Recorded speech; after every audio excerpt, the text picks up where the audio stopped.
During the 1990s, 3 Nobel laureates in medicine advanced research that revealed the primary function of DNA lies not in protein synthesis as widely believed for the past century, but in electromagnetic energy reception and transmission. Less than 3% of DNA's function involves protein manufacture. More than 90% functions in the realm of bioacoustic and bioelectric signaling. So why is it important to know that DNA functions in bioelectric signaling?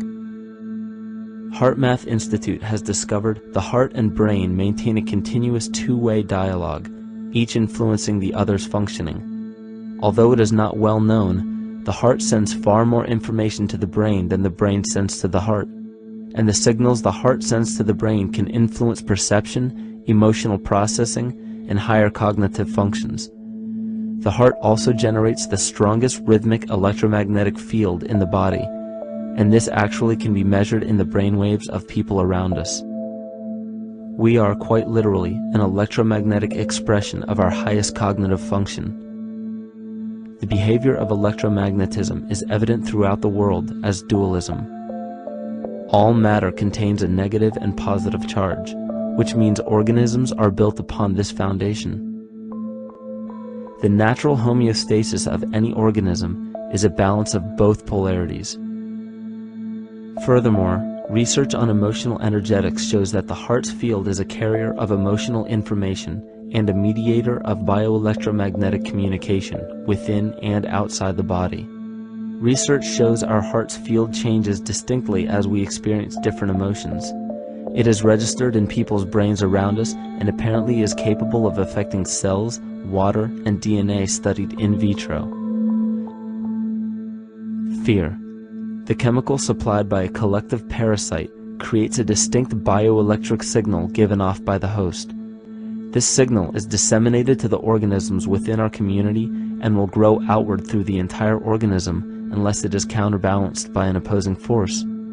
Dr. Fritz Alan Popp discovered that the cells in our body communicate through biophotons, which are tiny particles of light that are single units of an electromagnetic field. This communication system within our body also exists between people in what's known as morphic resonance. This was known by the shamans, sages, and adepts of antiquity. These teachings were commonplace in prehistoric cultures. It wasn't by sheer chance that artistic expression and rituals were the cornerstone of every ancient civilization. Art was used as a personal method to exercise the shadow content of the psyche and introduce it to the conscious mind. This was very literally viewed as psychic therapy. Ritual was based around astrological dates. As we've learned, the study of the stars and planets reflect our own astropsychology. The shamans would perform rituals on astrological dates that would correlate with a circadian rhythm or a psychological cycle. These rituals kept the human participants aware of their inner self and prevented the repression of psychological content. As long as people were facing their inner demons and accepting them as their own, they were not collectively projecting them into the physical world. If you bring forth what is within you, what you bring forth will save you. If you do not bring forth what is within you, what you do not bring forth will destroy you. The progeny of our psychological disease began growing rapidly after a series of catastrophes forced the collective into a somatic state of fight or flight. This lowered the immunity of the population by introducing a state of immense stress. Our body becomes more susceptible to illness under stress. In this manner, humanity fell ill when entire bodies of land were swallowed up by the floodwaters. This uprooted many tribes, chiefdoms, and civilizations from their homes, and their ritual practices that were used as a conduit for psychic wellness were put on hold in order to survive the catastrophe and seek new homes. The shamans were spread to many new areas of the world. This information has been suppressed. We are made to believe that advanced civilizations such as ancient Egypt and the Mayans of Mesoamerica came about with no prior rudimentary remnants or evidence of evolving intellectual artifacts to bring them to their peak.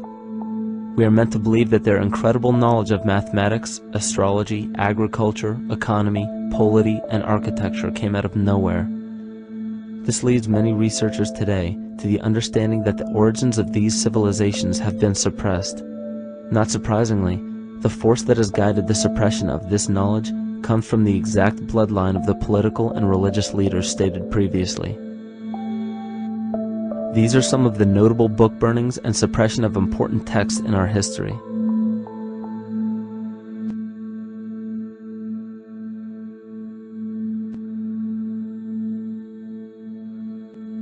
Yet after all of this suppression, there are still remnants of the dispersion of elder civilizations in nearly every country. There is tremendous evidence of ancient cultures visiting North America long before the conventional belief of European colonization.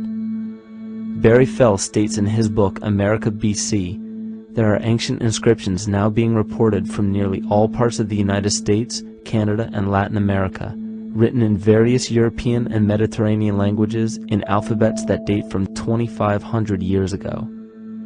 William Commonus Beaumont wrote, "The Toltec and Maya civilizations never originated on American soil, but appeared there full-blown, with a well-defined art and system of hieroglyphic writing which possesses affinities with Egyptian."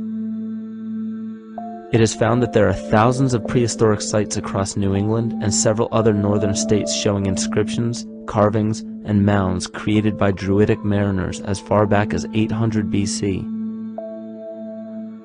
To suppress this information further, it was not only imperative for the bloodline to burn the documented texts containing true historical information, but to wipe out the cultures that derived from these ancient shamans. The most devastating genocide ever endured was and still is the annihilation of shamanic tribes. We've lost our traditional roots and don't know about ritual. The dragon dances and the ghost dances of the Native American Indians, what do you think that was all about? All the shamans of the world, when they do their rituals, they're doing that. Their work, harmonically through dances, is to strengthen the immune system of the earth. But they've been all murdered. So that was why in the 17th century, exactly the same period I'm talking about, there was an all-out agenda that when you come across indigenous people, you annihilate them. Columbus was sent on his expedition along with agents of the crown to disrupt the lives of the natives and seize mineral resources. He visited every island in the Caribbean, depleting the gold and taking as many slaves of the native Taino tribe as possible. 5 million natives were murdered within 3 years, according to Leah Trabeck. Within 15 years, the Arawak tribe of 250,000 was completely wiped out. The population of the United States prior to European contact was greater than 12 million. 4 centuries later, the count was reduced by 95% to 237,000. From 1494 to 1508, over 3 million people had perished from war, slavery, and the mines. Who in future generations will believe this? I myself, writing this as a knowledgeable eyewitness, can hardly believe it. My eyes have seen these acts so foreign to human nature, and now I tremble as I write. Another agent of the false ego bloodline was Hernando Cortés, who decimated the Aztec tribe and plundered their mineral resources. This again was the case through Cortés's second cousin, Francisco Pizarro, who conquered the Incan Empire in Peru. These atrocities are seen throughout Africa, New Zealand, New Guinea, East Timor, and are still seen today in Canada. This was a deliberate attempt to bury any surviving remnants of the ancient world and our true history. It is a naive mistake, however, to categorize and blame everything and everyone involved with politics or religion for this suppression of knowledge. It is only natural for people to crave spiritual understanding when there are so many manufactured missing links and perversions in the spiritual text today. And due to this void of spiritual wisdom, honest and moral people who are simply trying to understand their place in this world become the prime consumer market for those who wish to exploit this vulnerability. The ego is something that is it's insecure. It's something that is in need of control. The ego actually is an inferior thing, but it's trying to act like it is something that is superior. Hence this schism occurs between the ego and between the unconscious or the self. There's a kind of a messiah complex at work here as well, I feel, that we project the savior type ideal on someone, and we expect them to save us, and we're not willing ourselves to kind of deal with this and get to the root of why we perhaps feel insecure, or why we feel we don't have enough power to run our own lives, basically. If we look at the New Age movement, for instance, which is another kind of trap in all of this, where people might end up, actually.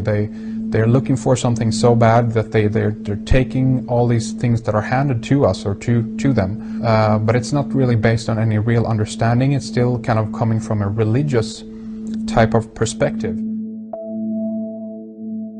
People are genuinely seeking something new. They're genuinely seeking a new type of spirituality, or to better themselves, or to change something, but this is being hijacked.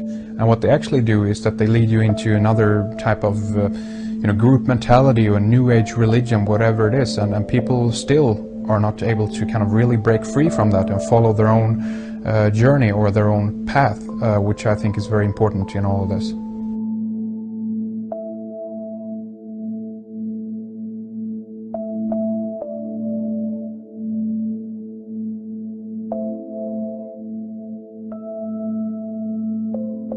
In the pre-Christian era, there were several cults of incredible power, most notably the stellar, solar, Saturnian, lunar, and mushroom cults. It is simple to see that worshippers of the lunar goddess comprised of the lunar cult. The worship of sun gods were indicative of the solar cults. The Saturnian cult, which consisted of Phoenicians and Canaanites, worshipped El or Eli. The biblical exodus of the Hebrews from Egypt showed that they entered Canaan and merged the lunar cult of Isis, the solar cult of Ra, and the Saturnian cult of El to form Isis, Ra, El. Israel. The old Israelitish cult and mythology, the Yahweh worship, the patriarchal legends, the sojourn in Egypt, and so on, are rooted in the religion of the sacred fungus, developed from the underlying fertility philosophy of the ancient Near East. The Jewish mitre, Muslim turbans, and military berets are derivations of the symbol of the mushroom cult. One of the first and most prominent, however, was the stellar cult, and a number of these ancient cults were created for shamanic purposes and earthly stewardship, yet some were taken over with different intentions. Just as you would imagine in any establishment of power, smaller cults formed within the main cults to worship individual deities. The cult of Mithras and the cult of Dionysus are two examples. You still today can see the Mithraic or Phrygian cap on the symbol of the seated Liberty dollar, the coat of arms of many countries, the reverse side of the flag of Paraguay, the seal of the United States Senate, and even involved in the solar cult holiday that we now call Christmas. In the cult of Dionysus, many festivals were celebrated, such as the Greater Dionysia, celebrated in Athens around the spring equinox. The foremost event in this festival was the Thymelic contest, in which poets, musicians, and entertainers performed in an open-air theater. Musicians did not have to pay taxes, and members of the Artists' Guild did not have to participate in military affairs. The cult of Dionysus is still alive to this day as the entertainment industry.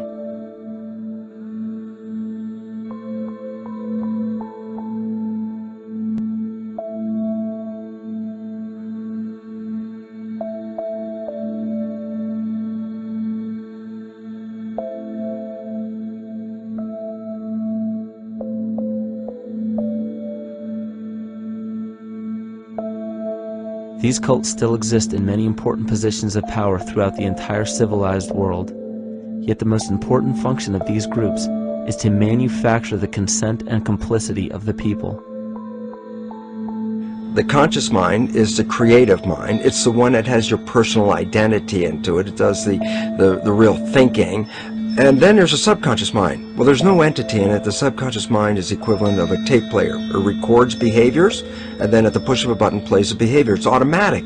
It's a very convenient thing, because then we don't have to relearn all the time. Once you know it, you can make a pattern. The problem is that the basic patterns of belief and behavior that are programmed in the subconscious mind came from our teachers, primarily our parents, our family, and our community.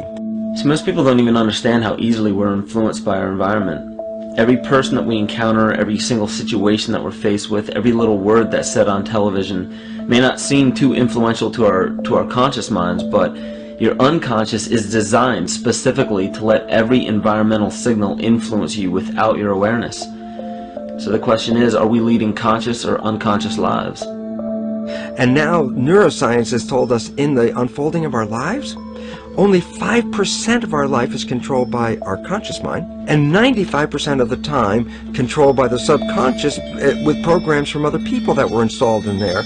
And the problem is, it means when those programs are playing, we don't see them. And the skeptics will sit there and say, consciousness, archetypes, astrology? No. We create things with our hands, not our minds. Archetypes aren't physical. They can't influence me. But when you think of the fact that we're only conscious of this small little fraction of our behavior, what we don't realize is that entire countries, entire civilizations that think they're free and independent, but are unconsciously too afraid to be free and independent, they will beg to be governed. And if they can't do it themselves, who do you think will consciously or unconsciously take that responsibility? It usually ends up being that strong, masculine, animus archetypal figure. When we think we're in danger, we're not looking for our mother to nurture us. We want our father to protect us. And right on cue with the age of fear, this age of catastrophe, the age of this parasite, we see masculine domination. And one of the primary conduits for giving our responsibility and our conscious energy away is money. We surely don't want to admit that our dependency on money is flawed, because that would imply that the fault is our own. And God forbid we take responsibility for our lives, so we blame the money. This is the cornerstone of the entire illusion being built around us by the false ego. Money is said to be the root of all evil, yet it cannot be evil because money is only a symbol. Symbols carry only the faith and spirit of the observer. This means that the symbol of paper money evokes and surfaces the evil intentions and inherent flaw of our false ego. Money only exists because we agree to accept it as valuable. And to further illustrate our incapacity for freedom, we've given the control of our faith-based money to a private corporation instead of the federal government. There is no law stating that we have to use Federal Reserve notes as currency. We choose to because we fear the alternative: independence.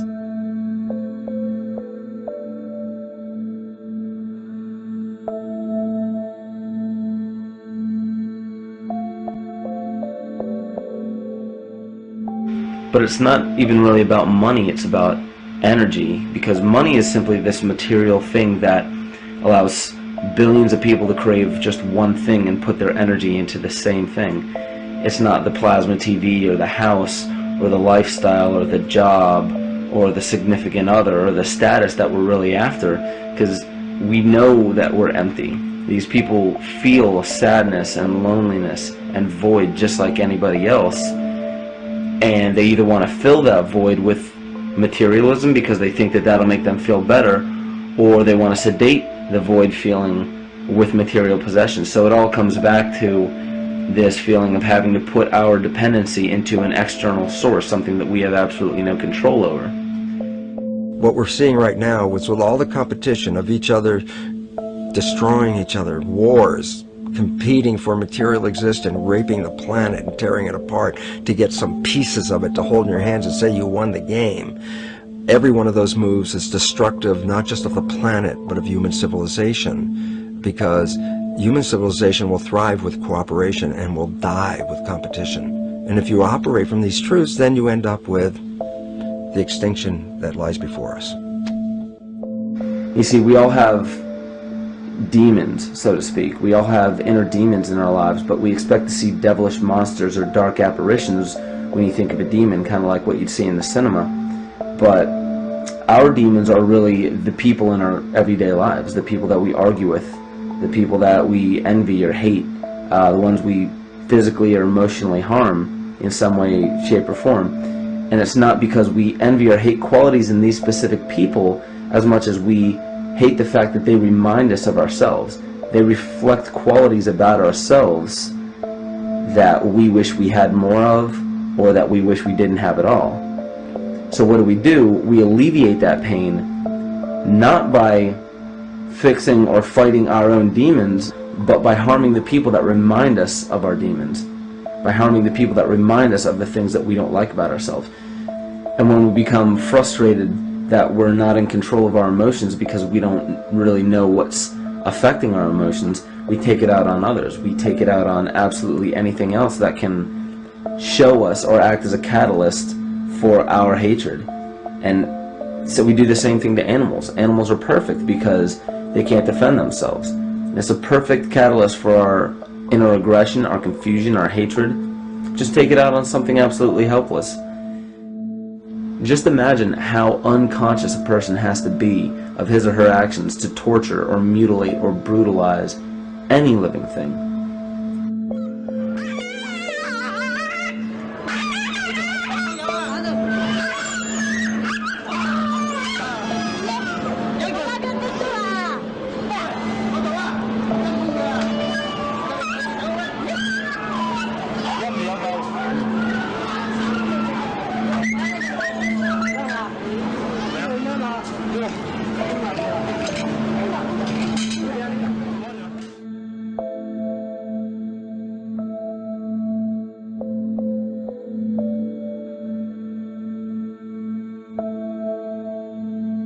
It goes down and he'll be here and we can, ouch, come on. Ooh, he bit you. Look at his tail.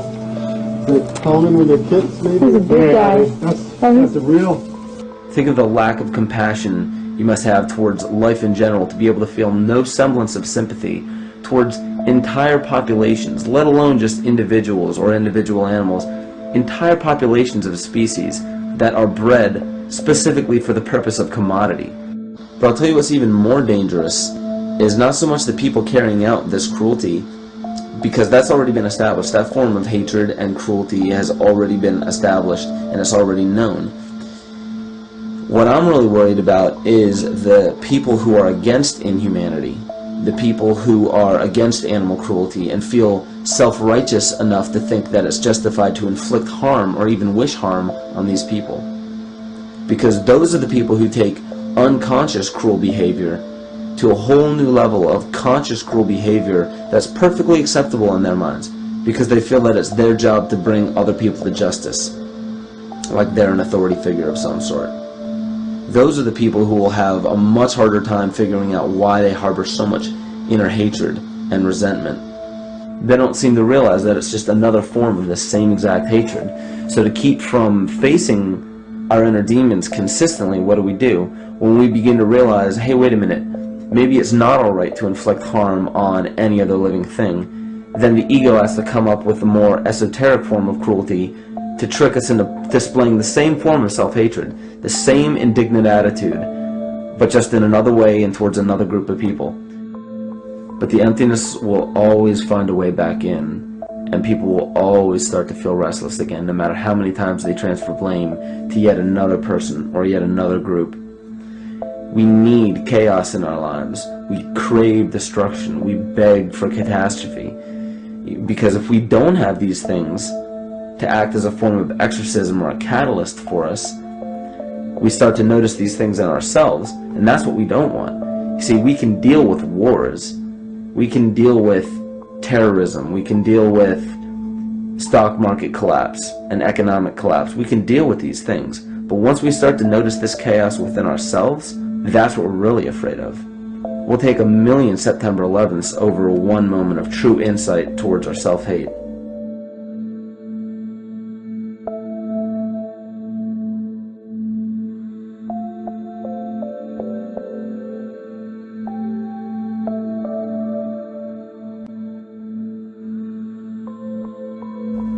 And you know, the most interesting part of all of this is we encounter things every day, every single day, that we either accept with open arms or that we reject violently.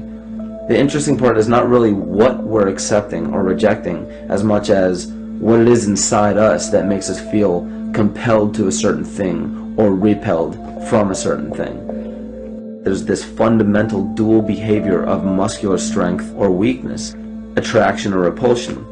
And what's interesting about this is when you realize that consciousness, awareness, that intangible essence that animates all matter into what we see around us as life, that is where you will find the origin of this dual behavior.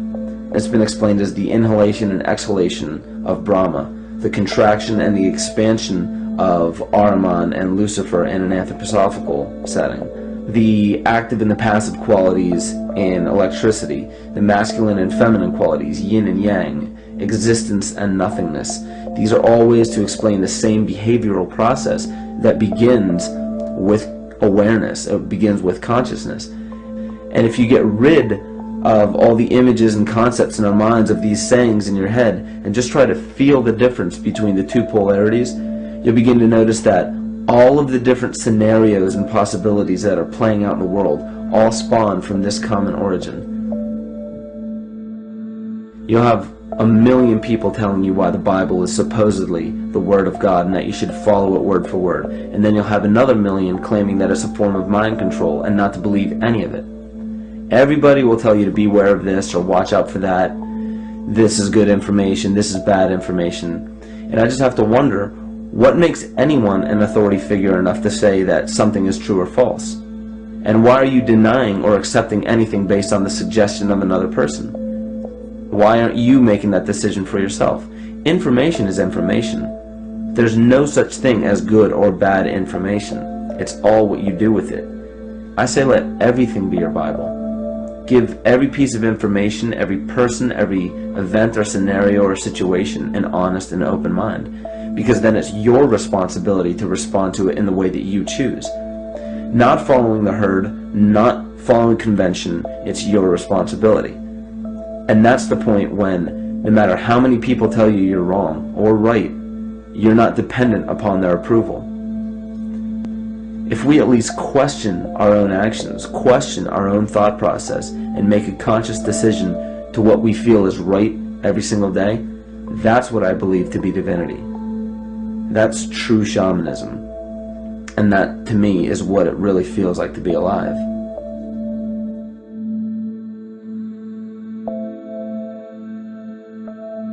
In this conscious, living universe, there are no laws of nature, just habits. There is nothing external to the universe to enforce a law upon it. The illusion of a fixed law of nature is only the result of there being no need for that habit to be broken. When habits need to be broken to ensure the survival of the organism, we see this event in nature and call it evolution. The collective mind shapes our evolution. And a great example of this is the experiment done by John Cairns in 1988. His team put lactose-intolerant cells in an environment with only lactose for food. Under a law of nature, every one of these lactose-intolerant cells would have died. But surprisingly, they all survived. Every one of them understood the problem that they were facing and replaced the defective lactase enzyme with a functioning one to utilize lactose for food. If a cell has the ability to decide how and when to evolve because it's facing extinction, then anything can. The existing beliefs are that a human body is a biochemical machine controlled by genes, and therefore the behavior, emotions, and character of our biology, our health, our lives are controlled by genes which we don't control. So this is what we taught people. You're a victim. Genes control your life. You didn't pick them. You can't change them. The genes you end up with program what's going to happen. My experiments on stem cells, which I started in 1967, I'd isolate one stem cell, put it in a petri dish, and then it would divide every 10 hours. So I took all the cells, split them up into 3 groups, and then just put them in 3 petri dishes. And then I changed the growth medium, the constituents of the environment, in each of the 3 dishes. In one dish, the cells form bone. The second dish, they form muscle. In a third dish, they form fat cells. What controlled the fate of a cell? And the first thing you have to say is, well, wait, they were all genetically identical when they were put in a dish. So obviously the genes didn't control it because they all had the same genes. What was different was the environment. And all of a sudden in my career, it said, oh my gosh, here I am teaching genes control life, and the cells are telling me genes respond to life. And since you can control the response, you can control your life. It's how you read the environment, how your mind perceives the environment. And if you understand this, then you could lead yourself to the most wonderful expression on this planet, to be fully alive and fully healthy by just how you respond to the world.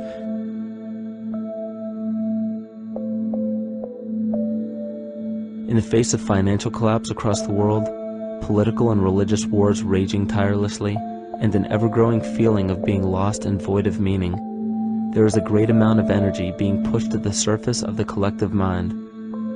Evolution does not come about gradually. It happens in spurts and fits, and comes about due to a tremendous need for the organism to survive. We are now at a point in history where we will choose. We will choose to become sovereign or remain dependent, to face our true self or continue fighting a ghost, to become well or allow this disease to grow, to live or to die. The choice is yours.